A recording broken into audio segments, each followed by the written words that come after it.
नमस्कार सभी EPS 95 pension धारकों के साथ साथ केंद्रीय कर्मचारी राज्य कर्मचारी पेंशन धारकों के लिए भी बहुत ही बड़ी खबरें निकलकर सामने आई है, जिसके बारे में दोस्तों आज की इस वीडियो के अंदर बात करेंगे।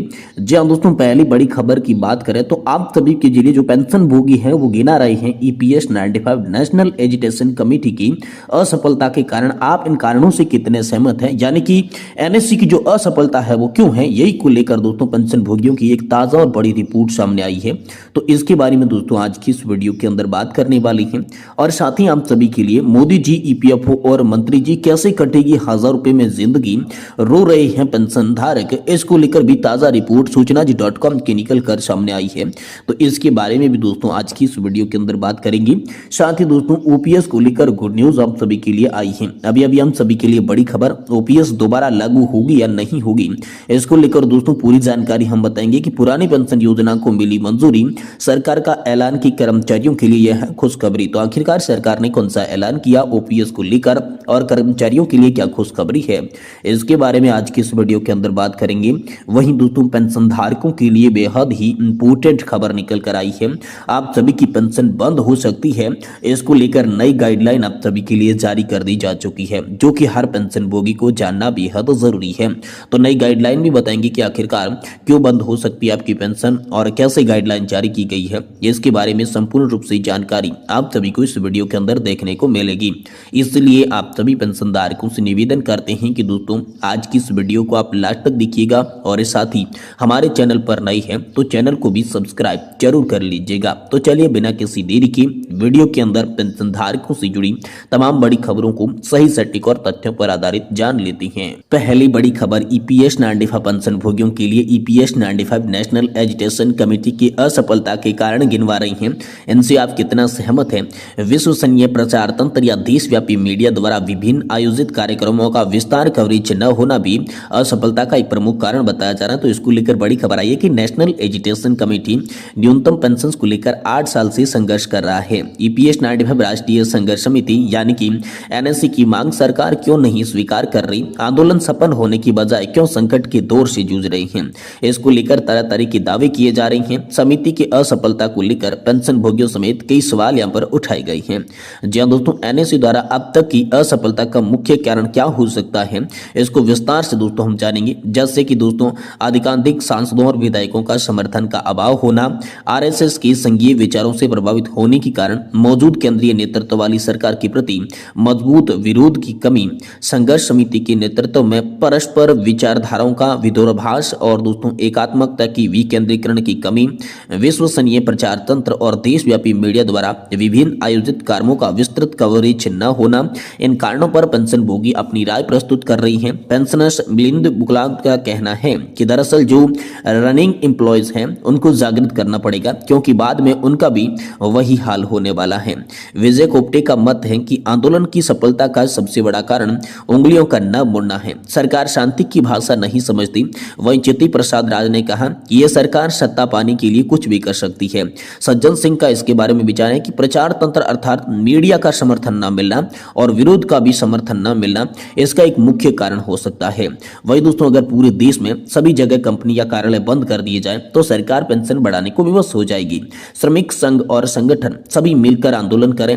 राम शुक्लास यहाँ पर जो है पेंशन भोगी ने सवाल उठाया, कहा कि 75 लाख पेंशन भोगियों में मात्र 1% कर्मचारियों का ही योगदान यहाँ पर नजर आ रहा है, इसलिए नेशनल एजुकेशन कमेटी की ये जो रणनीति है वो सफल होती हुई नहीं दिखाई दे रही है। वहीं दोस्तों अगली बड़ी खबर की बात करें तो मोदी जी ईपीएफओ और मंत्री जी कैसे कटेगी 1000 रुपए में जिंदगी, इसको लेकर पेंशन भोगी रोना रो रहे हैं। जहां दोस्तों कर्मचारी पेंशन योजना 1995 के तहत न्यूनतम पेंशन 7500 रुपए की बड़ी मांग को लेकर खबर आई है, यानी कि ईपीएस 95 न्यूनतम पेंशन को लेकर बड़ी खबर आई है।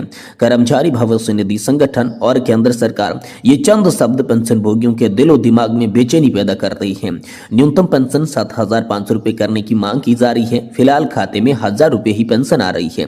पेंशन भोगी अनिल डोल औदकर का कहना है कि प्रधानमंत्री मोदी जी, प्रिय श्रम मंत्री जी, वित्त मंत्री जी, कोई को भी हमारी ईपीएस 95 समस्याओं के लिए दिलचस्पी नहीं दिखा रहा है।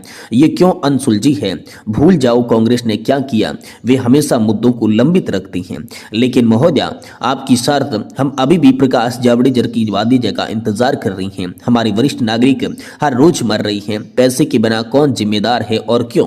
क्या 1000 रुपए प्रति माह महीना पेंशन जो है पति और पत्नी के लिए काफी होंगी? जिसके निर्णय लिया है, अब इतने महंगे दिनों में तो आपको बॉम्बे में वड़ा पाव मिलेगा। हमारे गरीब वरिष्ठ नागरिकों के लिए इतनी परेशानी क्यों? हम अपनी मेहनत की कमाई बहुत दिनों से बचाए हुए पैसे मांग रहे हैं। पेंशन भोगियों ने कहा, हम सब आपसे अनुरोध करते हैं, कृपया ठीक से पढ़ाई करें, संभव है तो कुछ करें, या कृपया हमारा ग्रेट ईपीएस 95 फंड का पैसा अपनी ब्याज के साथ वापस करें, ताकि हमारे लोग अपने पैसे का इस्तेमाल कर सकें। बचे हुए दिन में वरिष्ठ नागरिकों को बचाओ, भारत को बचाओ। ये तमाम तरह के जो बातें हैं वो पेंशन भोगी बता रही हैं। वहीं दोस्तों, आप सभी के लिए ओपीएस को लेकर गुड न्यूज आई है। पुरानी पेंशन योजना को मिली मंजूरी, सरकार का ऐलान, कर्मचारियों के लिए बड़ी खुशखबरी। तो आखिरकार इसको लेकर क्या बड़ी खबर आई? सरकारी कर्मचारियों के लिए बड़ी खुशखबरी सामने आई है। केंद्र सरकार ने पुरानी पेंशन योजना को फिर से लागू करने का फैसला लिया है। ये फैसला लाखों सरकारी कर्मचारियों के लिए राहत की खबर है, जो लंबे समय से इस योजना की वापसी की मांग कर रही थी। पुरानी पेंशन योजना के तहत सरकारी कर्मचारियों को रिटायरमेंट के बाद उनकी आखिरी सैलरी का 50% पेंशन के रूप में मिलता था। इस फैसले से न केवल मौजूद सरकारी कर्मचारियों को फायदा होगा, बल्कि भविष्य में सरकारी नौकरी करने वाले युवाओं को भी इसका लाभ मिलेगा। पुरानी पेंशन योजना की वापसी से कर्मचारियों को रिटायरमेंट के बाद ही आर्थिक सुरक्षा मिलेगी और उन्हें अपने बुढ़ापे के दिनों को आर्थिक चिंताओं से मुक्ति यहाँ पर जो है मिलेगी। तो पुरानी पेंशन योजना की मुख्य बातों की बात करें तो इसमें आखिरी सैलरी की 50% राशि बतौर पेंशन की मिलती है। 2004 से पहले नियुक्त सरकारी कर्मचारी इसके लाभार्थी होने वाली हैं। निश्चित यहाँ पर पेंशन का लाभ मिलेगा और पेंशन पर महंगाई भत्ता भी मिलता रहेगा। वही कर्मचारी की मृत्यु के बाद परिवार को पारिवारिक पेंशन भी मिलेगी और सेवानिवृत्ति पर ग्रेजुएटी का लाभ भी देखने को मिलेगा। वही कर्मचारी को अपनी सैलरी से कोई भी कटौती नहीं करनी होगी और सरकार पूरी पेंशन की राशि का भुगतान करेगी। अब ओपीएस की वापसी के कारण क्या है? तो कर्मचारियों की लंबे समय से ओपीएस की मांग रही है। आर्थिक सुरक्षा को बेहतर बनाने के लिए मांग करते आ रही हैं। विभिन्न राजनीतिक दलों और कर्मचारी संगठनों ने ओपीएस वापसी के लिए दबाव बनाया और दोस्तों 2004 में शुरू की गई पेंशन योजना में कमियां पाई गई। ओपीएस कर्मचारियों और उनके परिवार की बेहतर सामाजिक सुरक्षा प्रदान करती है। इसको लेकर वापसी की बात हो रही है। तो ओपीएस के लाभ क्या है? तो कर्मचारियों के रिटायरमेंट के बाद निश्चित आय मिलेगी। कर्मचारियों की मृत्यु के बाद उनके परिवार को निश्चित पेंशन मिलेगी। पेंशन पर महंगाई भत्ता मिलेगा। कर्मचारियों के बुढ़ापे में यहाँ पर पैसे की चिंता दूर होगी और निश्चित पेंशन से रिटायरमेंट के बाद बेहतर जीवन सुनिश्चित हो पाएगा। अब दोस्तों, यहाँ पर जो है इसकी प्रक्रिया की बात करें तो ओपीएस वापसी के लिए आधिकारिक सूचना जारी करेगी और दोस्तों ओपीएस के लिए नए नियम और शर्तें तैयार की जाएगी। किन कर्मचारियों को ओपीएस का लाभ मिलेगा, इसका निर्धारण किया जाएगा। ओपीएस के लिए अपने बजट में धन सरकार जो है वो आवंटित करेगी। विभिन्न सरकारी विभागों में ओपीएस लागू किया जाएगा। मौजूद कर्मचारियों को एनपीएस से ओपीएस में स्थानांतरित होने का विकल्प दिया जाएगा और नई भर्ती होने वाले कर्मचारियों के लिए ओपीएस के नए नियम तय किए जाएंगे। ये तमाम तरह की जो संभावनाएं हैं जो कि ओपीएस से लागू हो सकती हैं, इसके आधार पर आप जापी के लिए यहाँ पर पेंशन भोगी लेते हुए नजर आ रही हैं। वहीं दोस्तों, पेंशनर्स के लिए नई गाइडलाइन है, वरना आपकी पेंशन जो है वो बंद भी हो सकती है। तो इसको लेकर बड़ी खबर आ रही है। दोस्तों, आप सभी के लिए जैसे ही यहाँ पर जो है नई पेंशन यूनिफाइड पेंशन स्कीम लागू हुई, तभी से आजकल पेंशनर्स और फैमिली पेंशन वालों के लिए फ्रॉड कॉल्स आ रही हैं। साथ ही उनकी खाते की जानकारी मांगने के दबाव भी बनाए जा रही हैं। जी हाँ दोस्तों, तो किसी भी को अपनी निजी जानकारी शेयर नहीं करनी है, अन्यथा दोस्तों एक पल में आप सभी का अकाउंट जो है वो खाली कर सकती हैं। इसको लेकर बात सामने आई और इसको लेकर एडवाइजरी भी दोस्तों जारी किया गया, जिसमें कहा गया कि फ्रॉड करने वाले लोग पेंशनर्स को व्हाट्सएप, ईमेल और एसएमएस के जरिए भेजते हैं और फॉर्म भरने के लिए कहते हैं, तो आप इनके झांसे में बिल्कुल नहीं आए। इसको लेकर सेंट्रल पेंशन अकाउंटिंग ऑफिस ने पेंशनर्स को सतर्क रहने की सलाह दी। सेंट्रल पेंशन अकाउंटिंग ऑफिस ने पेंशनर्स को सतर्क रहने की अपील की। सीपीओ पे यहाँ पर पेंशन पाने के लिए पेंशनर्स और फैमिली पेंशन पाने का हक कहा गया। किसी को भी अपना पीपीओ, डेथ ऑफ बर्थ, यहाँ पर जो बैंक अकाउंट डिटेल शेयर नहीं करनी है, क्योंकि सीपीओ की ओर से इस तरह का कोई कॉल नहीं आता। ये पूरी तरीके से डिजिटल ठग है, इसलिए उनके झांसे में नहीं आए, अन्यथा आपकी मेहनत की कमाई पल भर में गायब हो सकती है। ये बड़ी खबर दोस्तों हाल फिलहाल में एडवाइजरी आप सभी पेंशन धारकों के लिए जारी की गई है।